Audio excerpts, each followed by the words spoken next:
আপনি কি জানেন পুরাণ মতে শ্রাবণ মাসকে কেন এত পবিত্র ও গৌরবময় বলা হয়? এই মাসে নীলকণ্ঠ মহাদেব সারা সৃষ্টিকে রক্ষা করতে বিষ পান করেছিলেন। সমস্ত দেবতা, ঋষি, এমনকি প্রকৃতিও এগিয়ে এসেছিল তাকে শীতলতা দিতে।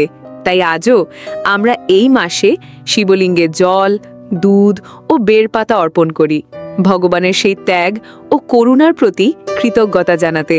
কিন্তু এই কাহিনীর পেছনে একটা গভীর গোপন সত্য আছে, যা হয়তো কেউ আপনাকে বলেনি।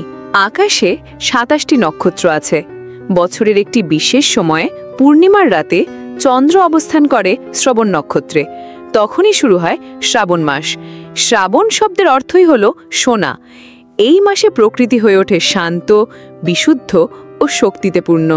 বৃষ্টির প্রতিটি বিন্দু যেন শিবের আশীর্বাদ হয়ে আপনার ওপর ঝরে পড়ে।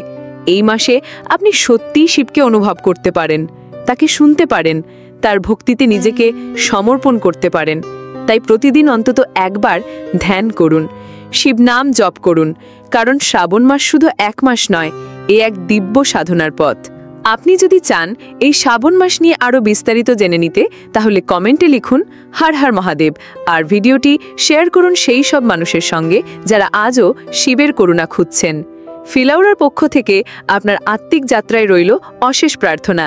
শিব আপনার সব কষ্ট হরণ করুন। হর হর মহাদেব।